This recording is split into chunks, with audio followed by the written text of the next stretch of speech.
Hello everyone, welcome back to my channel, Di's Paradise, or welcome if you are new.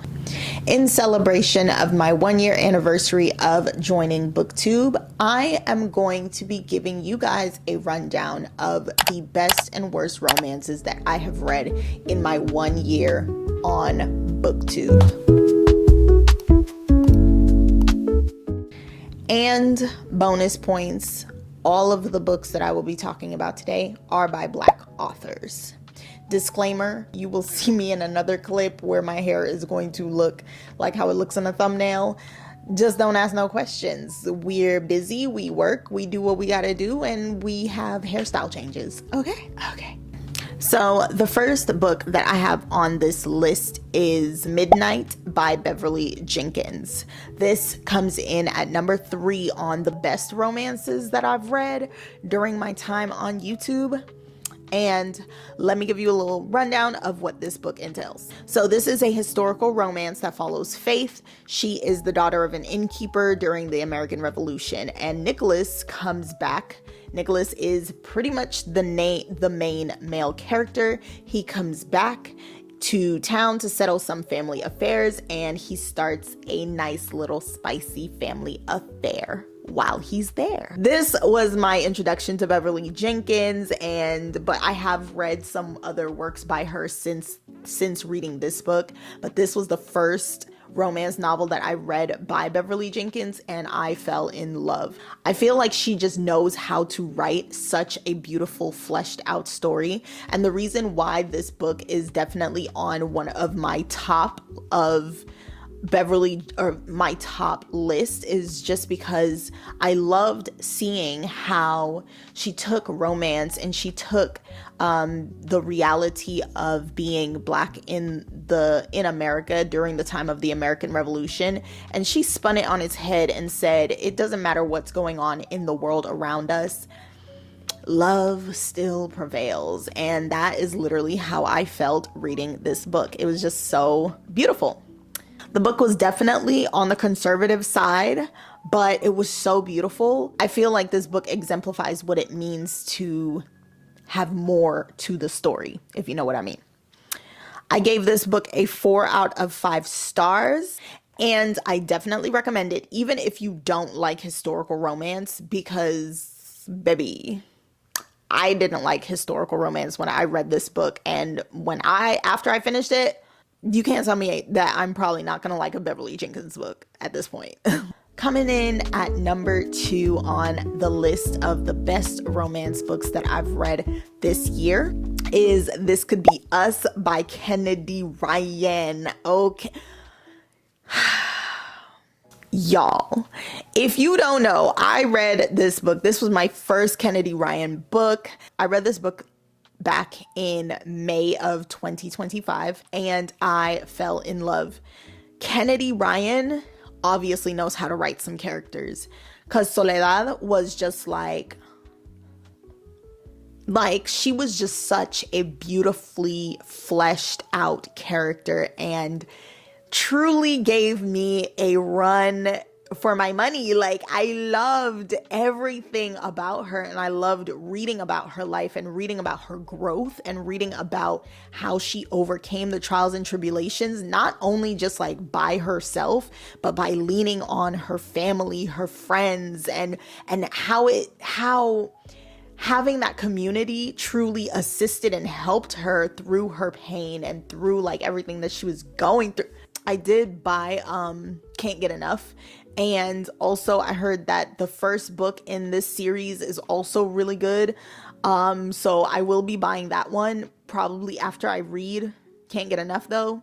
But when I tell you, y'all, this book had me. I rated it a 4.25 out of 5. The only reason why I did not rate it a full 5 stars is because I definitely felt like the book was like going full force in the beginning, and then it definitely slowed down in the second half of the book, and I personally would have liked some consistency in that regard, like in the pacing or whatnot. But at the same time, it felt very realistic that it was like in the beginning, it's like, no, you're going full force. And then in the second half, it's more slowed down because in the beginning is when everything happened.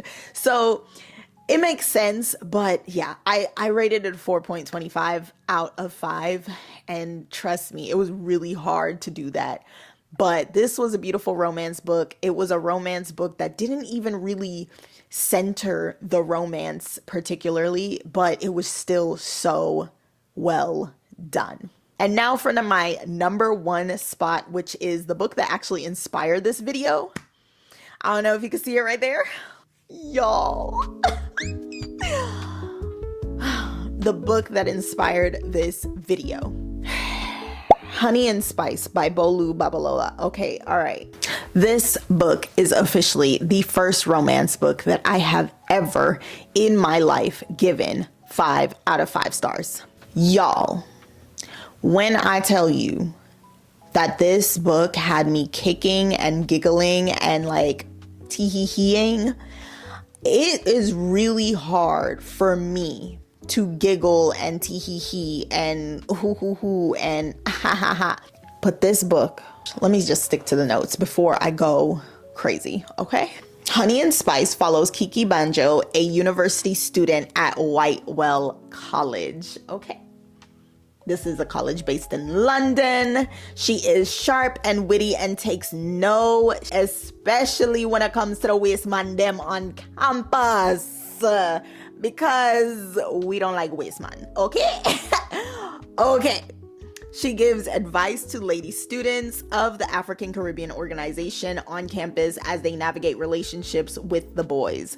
She's holding her own just fine until she ends up in a fake relationship with the new dude on campus, Malachi. Y'all, when I tell you that I just really adored this book, I adored this book. I gave it 5 stars. And I have no complaints except why can't we all have a Malachi in our lives? Like, where is he? Where is he at? Where you at, Malachi? Anyway, I know I'm late to the party on this book, but trust that I don't regret it. This was worth the wait. And it was officially, like I said, it officially was the first romance book that I rated 5 out of 5 stars in my entire life. Like, I've never done this for a book. I've been rating books for quite a while, for a few years now. And I have yet to rate a romance book anything above a 4.25. But this was my first 5-star romance. And it deserves all the stars. There was such beautiful prose. There was beautiful, it was just a beautiful plot. It was just the perfect amount. And then not to mention, honey, baby, sweetheart, there was barely any spice in this book. I mean, there was some little heated, little thing, but there was barely any spice in this book. And I'm sorry, but Bolu Baba Lola, can you please just give the man them some freaking advice on how to write a romance? Because they need you, baby. They need you. We need you. Okay? The back and forth between Kiki and Kai is everything. The book is straight to the point, but it is still slow burn. Let's let this marinate on our tongue type romance, okay? And the political discussions around being Black in England, but better yet, being of African Caribbean descent in England was just absolutely chef's kiss, okay? I truly loved everything about this book, and I cannot wait to read Sweet Heat. I can't. All right, y'all. So this was part 1 of Best and Worst Romances, and now we're going to switch over to part 2. Let's go ahead and get into the worst romances that I've read this year. Coming in at number 3 on the worst romances that I have read during this year of having this channel is Rhythms Blues. This was one of the worst things that I've read in a long time. My main issue with this book is the characterization of the characterizations. The characters were so cliche. Okay, guys? Y'all, cliche. That's all, get the mess out. Did not feel real to me whatsoever. Channing, which is the main male character of this story, seemed really arrogant for no reason. I'm totally okay with having arrogance be a personality trait in a character if it has a purpose. I feel like he was just there. Like he was just arrogant. Like, oh, I'm a producer, so therefore I must be arrogant. Yeah, because I'm an only child, so I must be arrogant. Like, it was like, why are you like this? We're not gonna. Because when I talk about romances that I don't like, I get really mad. It's gonna match the anger that's gonna be pulled from my brain as I talk about these books. Okay? Okay. Channing, he was just real arrogant. He was really annoying, and quite frankly, I just felt like he was purposeless. You heard me say it. He was purposeless. Like, I feel like he was not even there. Like, I could have had just as much of the book without him there. Like, he added nothing to the story for me. Nothing except for, okay, I said, okay, all right, we gonna cut that out. Okay, I also felt like there were many plot holes with the main MMC showing up so conveniently every time the female main character was out and about. Like, that would happen so much, and I was just like, are you serious? Like, why is this okay? Like, why is this a thing? Like, why is this okay? I'm getting flustered already. Next book on the list is Khan's Choice by Takara. Khan's Choice is a vampire novella that I wish I had never read in my life. I wrote that down. I really do. Like, I really wish that there was space in my brain where that book is embedded in there. Because, baby, oh my gosh. I gave it 1 star.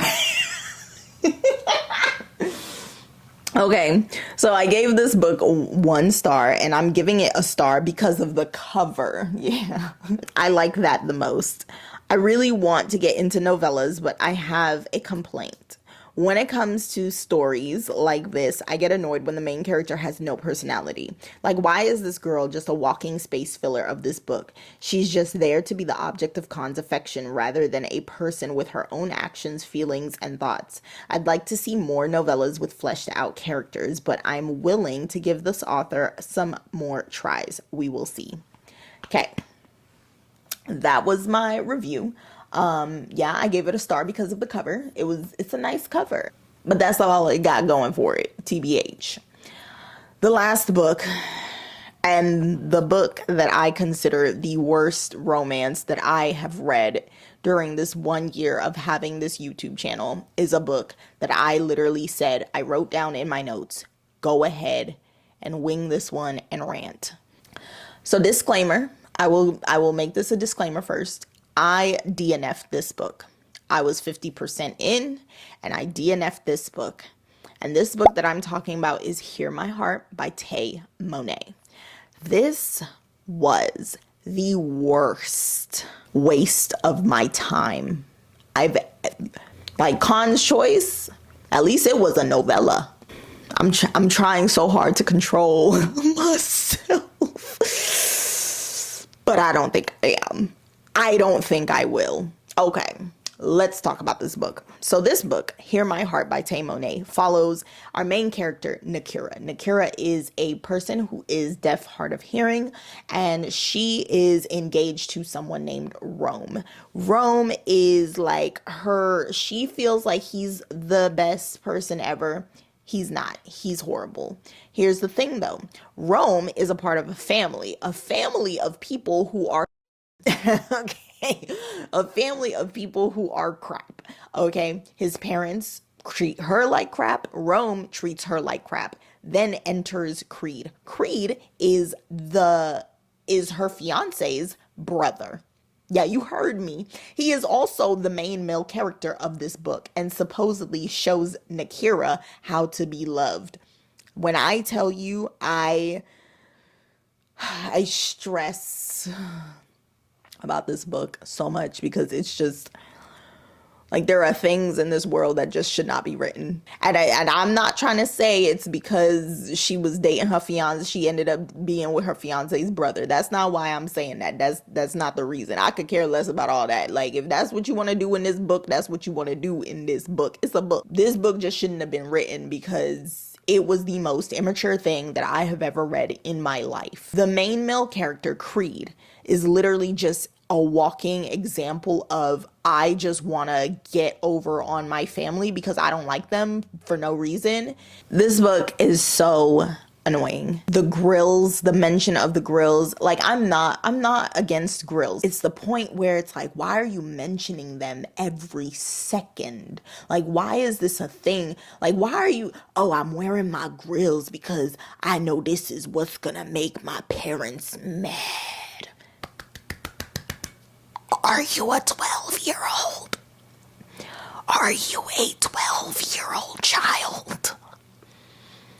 Are you a 12-year-old child trying to act like you a grown man? Because that's what it's giving. Your parents don't pay your bills. Why do you care about wearing grills to make them mad? Estoy confundida. ¿Alguien me puede explicar, por favor? Why are you talking about wearing grills when you are a grown man? Wearing grills to make your parents mad when you're a grown man. Then there's also this concept and this idea of like the best friend in the book said, oh, he's giving corporate thug. And I was just like, can you show me a corporate thug? I could show you a corporate thug. Jay-Z. Look, Jay-Z is an example of a corporate thug. Like no shade to Jay-Z, but Jay-Z grew up in the hood. And when he got out of the hood, he worked his way up to getting out of the hood, to making a name for himself, to making money, to starting businesses. This is not corporate thug. The man described in this book, Creed, is not corporate thug. He's corporate wannabe thug. He's corporate poser thug. He's not corporate thug. He grew up in a rich family who has money and who has always had money. So how is he giving corporate thug just because he dresses like someone from who might dress like they're from the hood? Like, what are we doing? The bar is low. The bar is low. The bar is so low. For Nakira, the bar really low. I'm sorry. She went from one brother that sucked really, really, really bad to the next brother who pretty much was just like, you know what? I'm just going to get over on my brother by stealing his girl. Done. Use her as a pawn in my whole life rebellion to make my parents mad and to make my family angry. All I have to do is just steal his girl. And since she's real, like the way she acted throughout the book was just like, oh yeah, sure, like okay, like, and I'm just like, this doesn't make sense. Like, she has no personality. She has no type of understanding of how to just kind of stand on her own and how to like be this person, be her own person. And I'm sorry, but I was just so mad. The whole book just made me mad. The grills, the corporate thug comment, the fact that he brought her to a whole freaking race when she has hearing aids, and then they're at the race, y'all. They're at the race, my dudes. And she says in her monologue, she's talking about how she got a headache, and he's sitting there like, oh, well, you know, I didn't think about that with your hearing aids. And she's like, oh, I'm fine. And then she's like, but then in her inner monologue, she's talking about how she got a headache. And I'm like, you're not fine. You should probably say that you want to go home because you have sensitive, you know, you're sensitive to loud sounds because you have hearing aids. Like, what are you? Hello? It's like the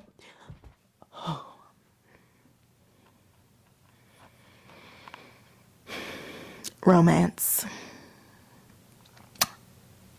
This was the worst of all of them. And now I'm riled up. Now I'm riled up. Other things that I did for the first time during this month, or during this year, during this year of having this channel, includes watching Waiting to Exhale for the first time in my life. Yes, I know. Who am I, right? I know it's bad. Please calm down. Okay, calm down. Okay. But yes, I watched Waiting to Exhale for the first time, and man, I'm going to give that movie a straight 5 out of 5.